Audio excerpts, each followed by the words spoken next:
नबी के ज़माने में एक शख्स का नाम था अब्दुल उज़्ज़ा। देखिए, कुरान सुनने के बाद ये कैसे बदल गए। कुरान सुनने के बाद इनकी दिल की दुनिया कैसे बदल गई। कुरान सुनने के बाद नबी के सहाबी बकरियां चरा रहे हैं, बकरी, और कुरान भी गुनगुना रहे हैं। कुरान, इन्होंने कुरान को सुना, एक मर्तबा इन्होंने कुरान को सुना, इनकी दिल की दुनिया बदल गई। कलमा पढ़ करके मुसलमान हो गए, ये मुसलमान हो गए।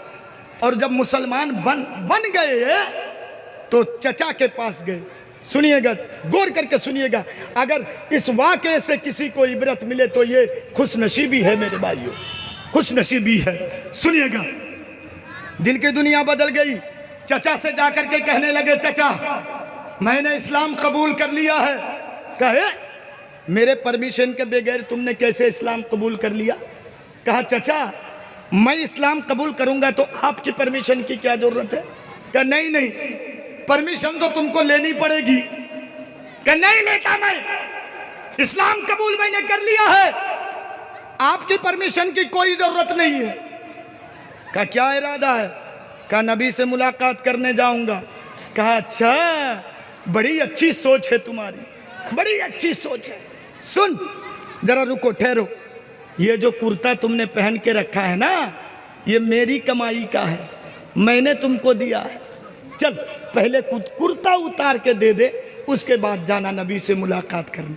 कहने लगा, चचा मैं आपको बड़ा अक्लमंद समझता था, लेकिन आप तो अक्लमंद नहीं निकले।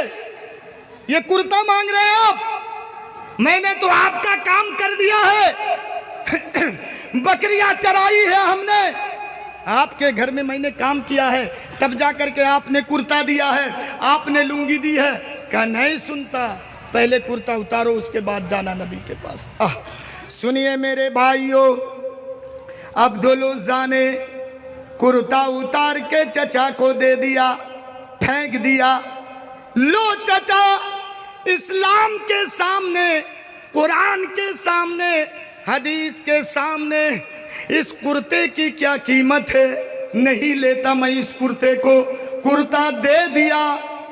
कहा, जा रहा हूं मैं। कहा, रुक जाओ थोड़ी देर, ये जो अमामा, ये जो पगड़ी तुमने अपने सर पे बांध के रखी है, ये भी मेरी कमाई का है, मैंने तुमको दिया है। चल पहले पगड़ी उतार के दे दे, उसके बाद तुम जाना नबी से मुलाकात करने के लिए। पगड़ी भी उतार के दे दिया पगड़ी भी। कहा, सुन भतीजे, एक चीज है तुम्हारे पास। कहा, क्या। कहा, ये जो इज़ार, लुंगी तुमने पहन के रखी है, यही तुम्हारे पास है। सुनो, अगर तुमने मुहम्मदुर रसूलुल्लाह के दीन को ठुकरा दिया, बाज आ गए, तो ये कुर्ता भी दे दूंगा, ये पगड़ी भी मैं तुमको दे दूंगा। लेकिन अगर तुमने मुहम्मदुर रसूलुल्लाह के दीन को नहीं ठुकराया तो सुनो, ये लुंगी भी तुमको उतार के दे देनी पड़ेगी। देखिए इम्तिहान, इम्तिहान देख रहे हैं मेरे भाइयों, ये है इम्तिहान। मोमिन ये है, कैसी कैसी मुसीबतों में मोमिन घिरा हुआ रहता। कहने लगा, चचा ठीक है, आपकी कमाई की ये लुंगी है, ठीक है चचा, मोहलत दीजिए थोड़ी देर, मैं घर में जाऊंगा, कपड़े बदल के आऊंगा। ये आपकी दी हुई लुंगी मैं आपको दे दूंगा, नहीं लूंगा मैं ये लुंगी। कहा, नहीं नहीं, अगर तुमने मुहम्मदुर रसूलुल्लाह सल्लल्लाहु ताला अलैहि वसल्लम के दीन को नहीं ठुकराया, बाज नहीं आए, तो ये लुंगी भी मैं तुमसे छीन लूंगा, नहीं मोहलत नहीं दी जाएगी तुमको। नौजवान सहाबी मुसीबत में पड़ गए हैं। देख रहे हैं चचा नहीं मान रहा है, चचा नहीं मान रहा है। आंखों को बंद कर लिया अब्दुल उज़्ज़ा ने, लुंगी भी उतार के चचा को दे दिए। लीजिए चचा, इस लुंगी की आप बात कर रहे हैं, लीजिए। नहीं लेता मैं, नंगे हो गए। ऐ इस्लामपुर वालों सुनो, सरदार टोला वालों सुनो, सहाबाए किराम ने इसी ईमान के खातिर, इस्लाम के खातिर, ईमान को बचाने के लिए, अपने दीन को बचाने के लिए क्या क्या कुर्बानियां दी हैं। अपने दीन को बचाने के लिए लुंगी भी चचा को दे दिए। उसके बाद अपने घर की तरफ जा रहे हैं नंगे धड़ंगे। देखने वाले देख करके कहते हैं, अरे अरे अरे क्या हो गया अब्दुल उज़्ज़ा को, ये नंगा कहाँ जा रहा है? हाँ, ये नंगा धड़ंगा कहाँ जा रहा है? लेकिन अब्दुल उज़्ज़ा अपनी तरफ नहीं देख रहे हैं कि मैं किस हालत में हूँ। जा रहे हैं घर की तरफ। दरवाज़ा खटखटाया, माँ ने दरवाज़ा खोला, सामने देखा नंगा बेटा खड़ा है।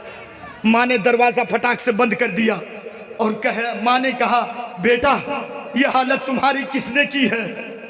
तो कहने लगा, माँ तेरे देवर ने, मेरे चचा ने ये मेरी हालत की है। कहा, बेटा जरूर तुमने कोई गलत काम किया है बेटा। कहने लगी, ये कहने लगा कि माँ मैंने कोई गलत काम नहीं किया है, बल्कि मैंने इस्लाम कबूल कर लिया है, मुहम्मदुर रसूलुल्लाह के दीन को मैंने एक्सेप्ट कर लिया है, इसीलिए मेरे चचा ने मेरे साथ ऐसा सलूक किया है। माँ ने कहा, बेटा यही तो बहुत बड़ी गलती तुमने की है बेटा, चल भाग, मैं भी तुमको घर से बेदखल कर रही हूँ। इस घर में तेरे लिए कोई जगह नहीं है बेटा, चले जाओ, इस घर से तुम निकल जाओ। इस्लामपुर वालों सुनो सुनो, जब बाप दुश्मन बन जाए, जब माँ दुश्मन बन जाए, जब भतीजा दुश्मन बन जाए, जब पड़ोसी दुश्मन बन जाए, जब चचा दुश्मन बन जाए, तो समझ लीजिए कि ये रास्ता जो मेरा है वो हकीकत का रास्ता है। बेटा ने कहा, माँ 9 महीने तक तुमने मुझको पेट में रखा है माँ, वजन मेरा बर्दाश्त किया है माँ। माँ तेरे सामने तेरा नंगा बेटा खड़ा है, देख माँ पहनने के लिए कुछ नहीं है, शर्मगाह को छिपाने के लिए कुछ नहीं है। माँ माँ तूने मुझे बड़े प्यार से पाला है, बड़े लाडले से तुमने मुझको पाला है माँ। माँ जनवरी और फरवरी की सख्त सर्दियाँ हुआ करती थी माँ, मैं बिस्तर में पेशाब कर दिया करता था। ऐ मेरी माँ तू मेरे पेशाब के ऊपर खुद लेट जाया करती थी, लेकिन माँ मुझे सूखे हुए बिस्तर में सुलाया करती थी। माँ मुझे शर्मगाह को छुपाने के लिए तेरा नौजवान बेटा ईमान लाने के खातिर, मुहम्मदुर रसूलुल्लाह के दीन को एक्सेप्ट करने के खातिर आज तेरा बेटा नंगा खड़ा है। माँ शर्मगाह को छिपाने के लिए कुछ दे दे। माँ को दया आ गया, माँ ने कंबल दे दिया। सिलामपुर वालों गौर से सुनो, गौर से सुनो। माँ ने जब कंबल दे दिया, उसने कंबल को 2 टुकड़े किया, एक टुकड़े को पहन लिया। और सुनो, पहनने के बाद जो लोग हज करने गए हैं, जो लोग मक्का और मदीना गए हैं, सुनिएगा मक्का से मदीना तकरीबन 450 किलोमीटर की मुसाफत है, 450 किलोमीटर की दूरी है। सुनिएगा अब्दुल उज़्ज़ा पैदल जा रहे हैं। नबी के ज़माने में हवाई जहाज़ नहीं चलती थी, नबी के ज़माने में ट्रेनें नहीं चलती थी, नबी के ज़माने में ये 4 व्हीलर नहीं थी, नबी के ज़माने में ये 2 व्हीलर नहीं चलती थी। बस पैदल लोग सफ़र करते थे, ज़्यादा से ज़्यादा ऊँट पर, ज़्यादा से ज़्यादा घोड़े पर लोग सफ़र करके जाते थे, पैदल सफ़र करते थे। मेरे भाइयों, ये अब्दुल उज़्ज़ा सुनिएगा, ये अब्दुल उज़्ज़ा मक्का से मदीना 450 किलोमीटर पैदल चल करके जा रहे हैं। किसने मजबूर किया चलने के लिए? किसने? इसी कुरान ने, इसी कुरान ने, ये कुरान सुनने के बाद जब बदल गए, मजबूर हो गए पैदल चल कर के जाने में। सुनिए, भूख लगती है, रास्ते में जा रहे हैं, भूख लगती है, खजूर खा लेते हैं, पानी पी लेते हैं, कंबल का एक टुकड़ा रास्ते में बिछा देते हैं और रात को सो जाते हैं। ऐसे करते करते सुनिएगा, एक दिन मदीना पहुंच जाते हैं और वो भी फजर के टाइम मदीने में पहुंचते हैं, मस्जिद नबवी में। सुनिएगा, मस्जिद नबवी में पहुंचते हैं। ऐ सिलामपुर वालों सुनो, नबी के ज़माने में ये माइक नहीं, नबी के ज़माने में ये लाउड स्पीकर नहीं। सुनिए, बिलाल नबी के प्यारे मुअज्जिन, जिनको नबी ने अदान की ड्यूटी दी थी, ये बहुत प्यारे मुअज्जिन थे नबी के, नबी ने इनको अदान की ड्यूटी दी थी। ये मस्जिद नबवी में मीनार के ऊपर चढ़ कर के अदान पुकारा करते थे। फजर के टाइम हजरत बिलाल मस्जिद के मीनार पे चढ़ कर के जैसे ही बाबा से बुलंद पुकार करके ये कह रहे हैं, अस्सला तो खैरुम मिनन नौम। बिलाल की एक आवाज में मस्जिद नबवी खचाखच भर जाती है। एक आवाज में नौजवानों, मोबाइलों में टाइम बर्बाद करने वालों सुनो, व्हाट्सएप चलाने वालों सुनो, फेसबुक चलाने वालों तुम भी सुनो। आज रात में तुम सोते हो, मोबाइल में टाइम लगा के सोते हो, लेकिन फजर के टाइम तुम्हारी आंखें नहीं खुलती हैं। नबी के ज़माने में मोबाइल नहीं, नबी के ज़माने में अलार्म घड़ियाँ नहीं। एक आवाज़ में, बिलाल की एक आवाज़ में मस्जिद नबवी खचाखच भर गई। अब्दुल उज़्ज़ा बैठे हुए हैं, अल्लाह के रसूल आए, नमाज पढ़ाए फजर के टाइम, और अल्लाह के रसूल फजर के टाइम 60 से लेकर के 100 आयतें तक तिलावत करते थे फजर के टाइम। अल्लाह के रसूल नमाज पढ़ा के जैसे ही फारिग हुए, नबी ने जैसे ही सलाम फिरा, अस्सलामु अलैकुम व रहमतुल्लाह, अस्सलामु अलैकुम व रहमतुल्लाह। अल्लाह के रसूल ने देखा सामने कोई बैठा हुआ, नबी ने बुलाया, कहा इधर आओ, इधर आओ। कहाँ से आए हो? कहने लगा मैं मक्के से आया हूँ। कहा क्यों आए हो?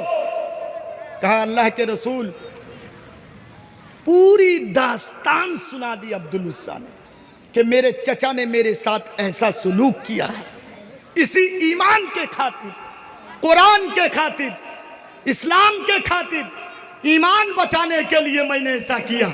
नबी के आंखों से आंसू जारी हो गए और नबी ने कहा बैठो, बैठो तुम और सुनो अब्दुल उज़्ज़ा, आज से तुम्हारा नाम अब्दुल उज़्ज़ा नहीं, बल्कि आज से तुम्हारा नाम मैं अब्दुल्लाह जुल बजादैन रख रहा हूँ। और सुनो, ईमान के खातिर, इस्लाम के खातिर ये कोई बड़ी कुर्बानी तुमने नहीं दी है, ये सौदा तो तुमने बहुत सस्ते में किया है।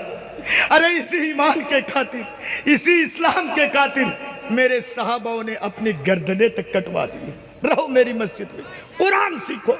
नबी की मस्जिद में रहने लगे, कुरान की तिलावत करने लगे, कुरान सीखने लगे। ये कुरान की जोर जोर से तिलावत करते थे।